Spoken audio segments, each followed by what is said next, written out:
Welcome back to Lessons Learned. I'm Sherry, and today we're going to talk a little bit about jelly roll strips.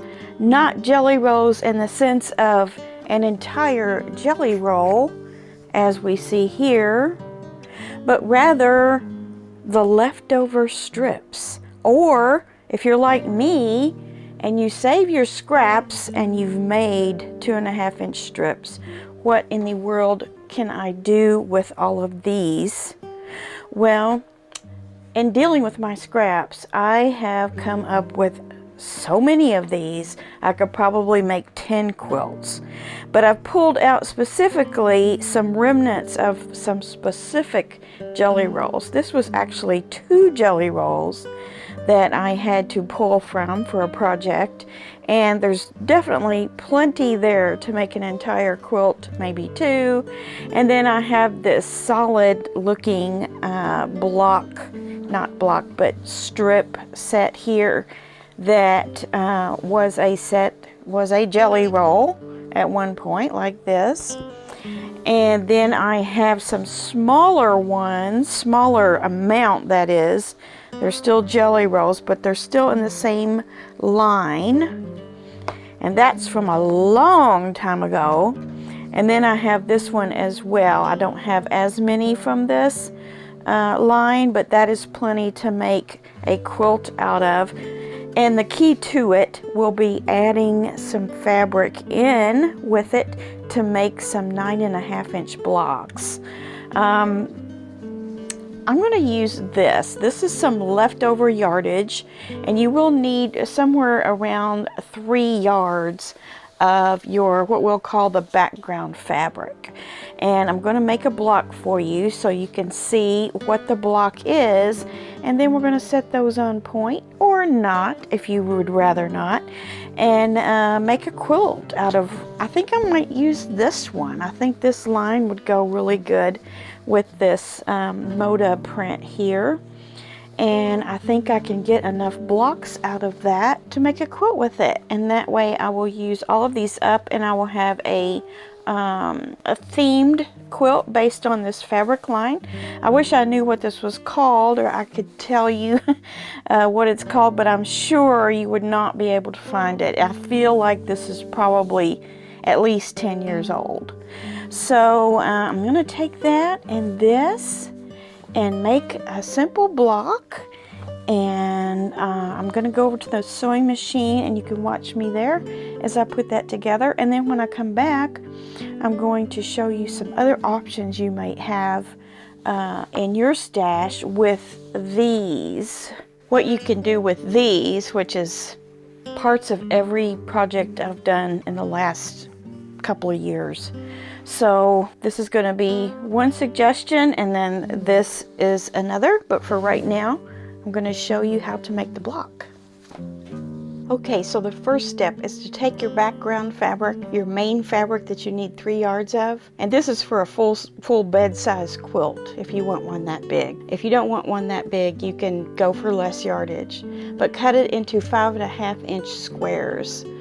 Just cut enough out for how many ever squares you want to make first. Don't cut up the entire 3 yard piece just yet until you figure out what size you want to make your quilt. And then grab some coordinating out of your pile here. These all coordinate, and you could certainly use 4 different ones.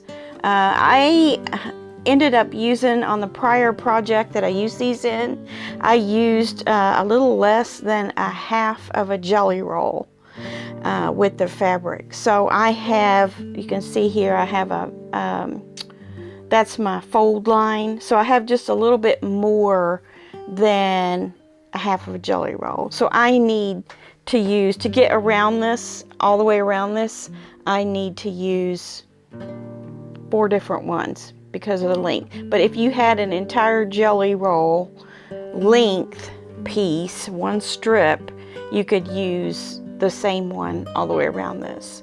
But let me go ahead and sew this together.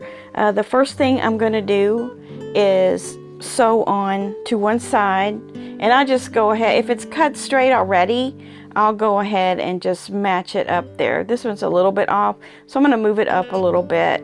And then just put the little pointy ends, and that's another thing. Make sure you have the entire width of your jelly roll strip with the pinked edges on both sides if it has pinked edges. Otherwise, you'll need to measure and make sure that they are 2.5 inches. So I'm just going to let that hang over a little bit and put the outer points to the edge of my 5.5 inch square right sides together. And then I'm going to do a scant 1/4 inch, and that just means go over 1 tick to the left or to the right with your needle. So just make sure you can see your 1/4 inch line. Like if I'm using seam tape here, so I'm just going to look at that line and make sure that I'm seeing the entire line instead of covering the line like I normally would for a full 1/4 inch. So just kind of make sure that you're giving yourself a little bit narrower seam allowance, because when this block is all done, we're going to trim it.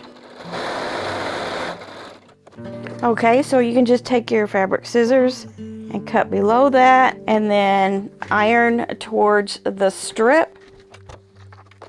And then I'm gonna see, I have enough that I can take that onto the other side if I want to, or I can put a different one on there.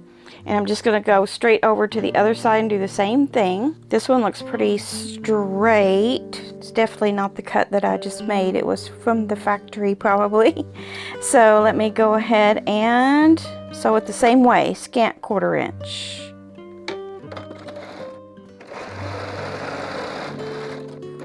I can trim this off just below.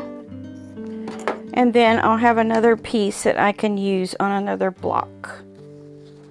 I'm going to iron this towards the strip, and then at this point I'm going to chop these extra pieces off. So I have my ruler here on a cutting board, and I'm just going to lay that there straight against my 5.5 inch square and trim off these little extra pieces that I left.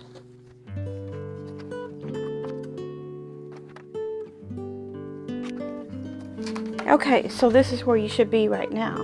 So the next step, as you can probably guess, is to put a 2.5 inch strip or jelly roll strip across the top and the bottom. And I am just going to pick one here. And in this case, since I have short ones, I'm not actually going to be able to get two. Sometimes I may be able to, sometimes I may not. If I don't have one that's the same for the top and the bottom, it's okay. You can put two different ones. So it's a kind of a coordinated according to the fabric line, but it's a little bit scrappy as well. So here we go again with our 1/4 inch, scant 1/4 inch.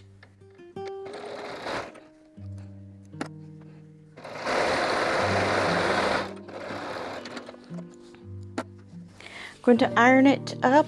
I'm going to clip this off, but I'm going to do it with my ruler just to make sure that quite possibly I'll have another strip long enough to make to use on another block. So that was not long enough to go on the bottom. I was about a 1/4 inch short, so I'm just going to pick another one that coordinates. And I am using color groupings, like this is a green one. I could do a brown one like this. And I also have a blue one already constructed. So I'm just going to line this up and do the same thing, scant 1/4 inch.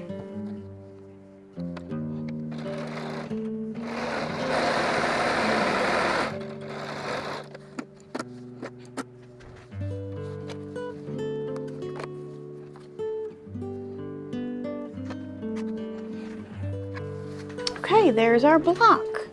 And we're going to set these on point first, once we get some made. And we will be doing full blocks that are the 9.5. And what I was doing over there is I was making sure that my block was 9.5.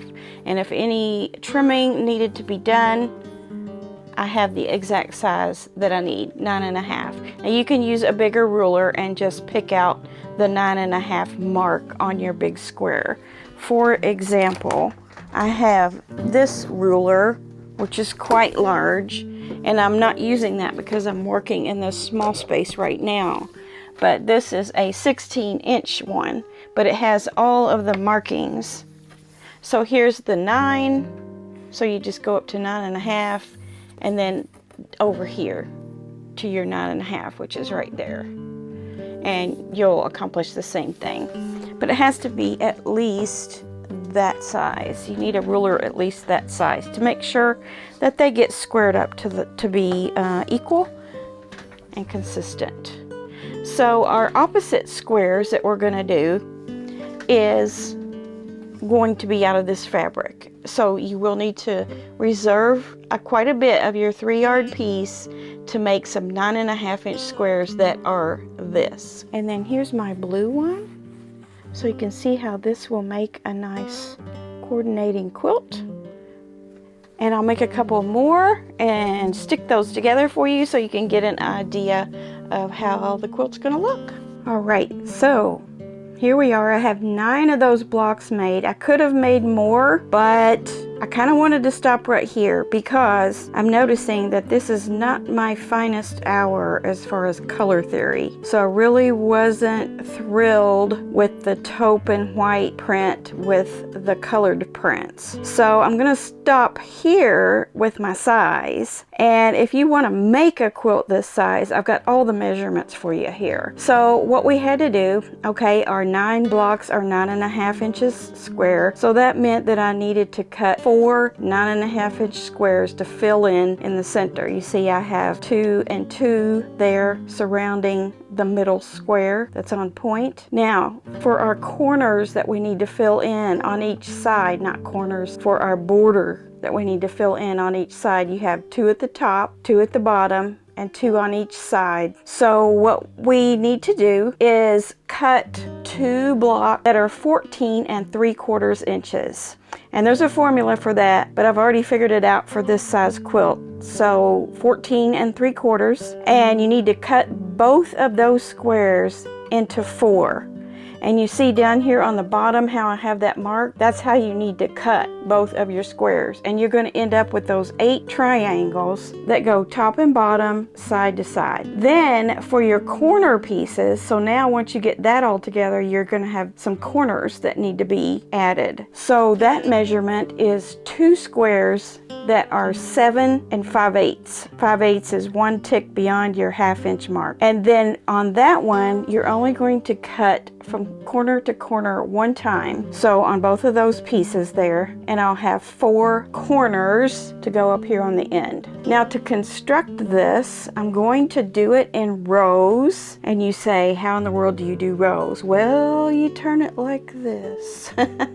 And you do your rows that way. So your top row is a corner piece, a square, and a corner piece. Not a corner piece, a border piece. These. Then your next row is a border piece, 3 squares, and a border piece. And then your final, not your final, but your big row is 5 of your 9.5-inch pieces. And then you go opposite to that. And then once that's all together, then you can just simply add the corner pieces that you're going to cut. This is going to turn out to be about a 36 by 36 inch square. So it will be a good size for a table topper or a baby quilt even. So depending on what availability you have of fabric, you can continue to add to this and make it bigger, and then just how many ever side border, corner, or triangles you need, make more blocks accordingly. So pretty easy. So let me put this together and see how it's going to look. I'm thinking maybe once I get it constructed, I need to add a light border onto it, at least a small thin border, and then I have some jelly roll strips left that I can either do my binding with or do another scrappy border. So let's see what happens. All right, this is not sewn together yet, but I have cut my big triangles, see they're gone, and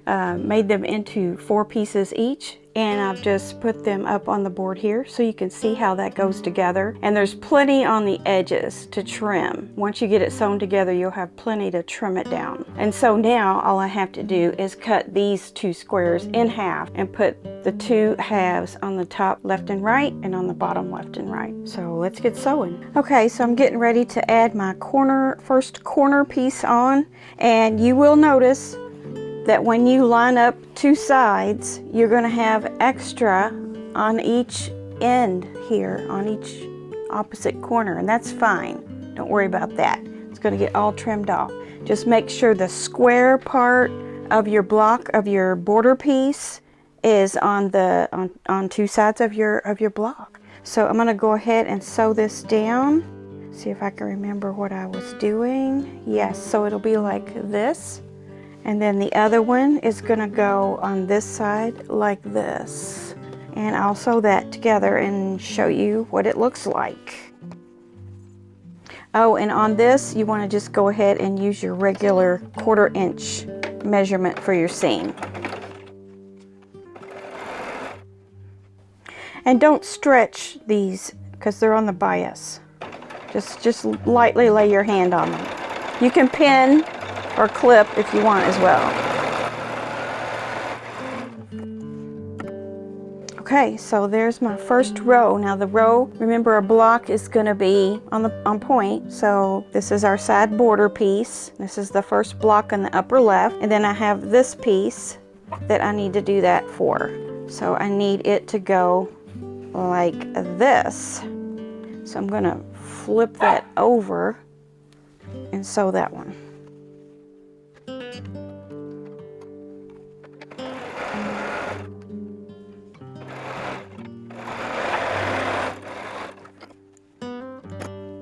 Okay, so there's our first row. That's our upper left corner, our leftmost block, on point.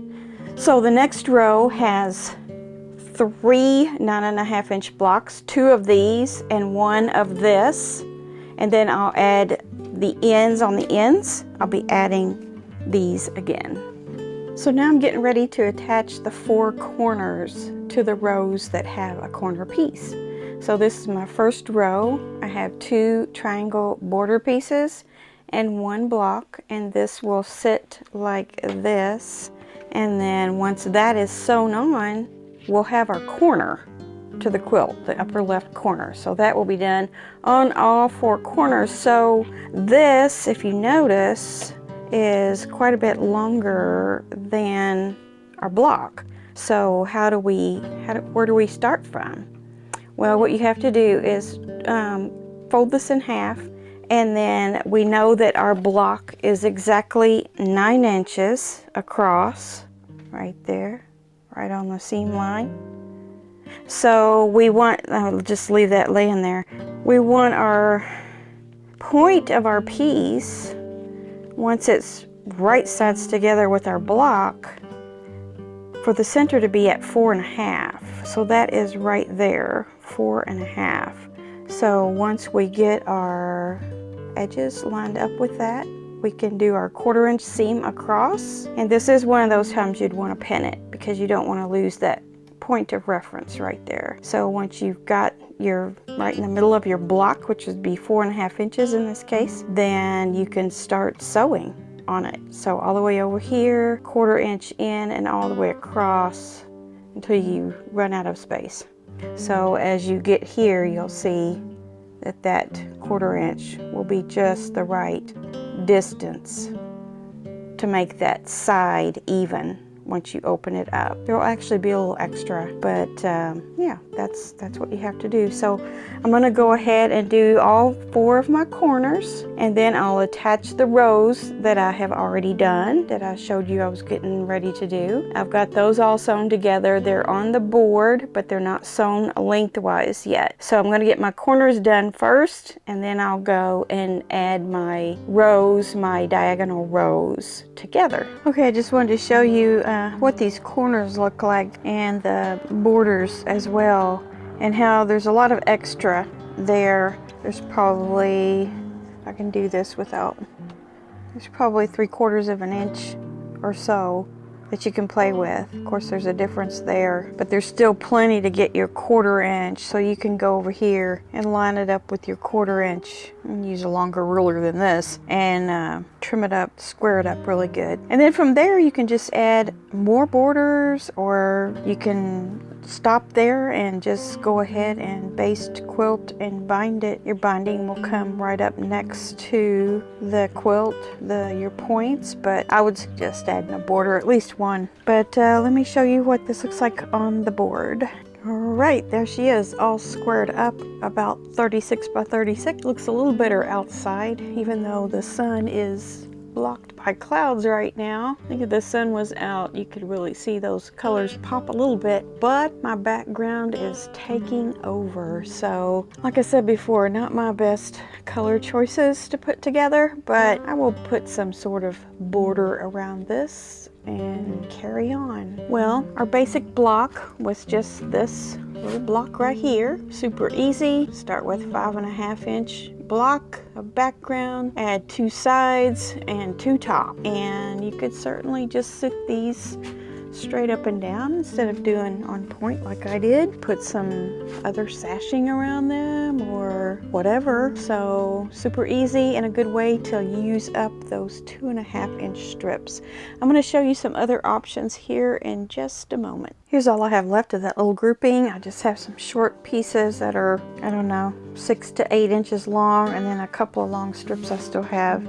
They're not complete with the fabric jelly roll strips, but I think I might be able to fashion some sort of small border with these, even if I had to cut them lengthwise and make a real narrow border out of them, or binding. I don't know. I'm not sure I have enough for binding.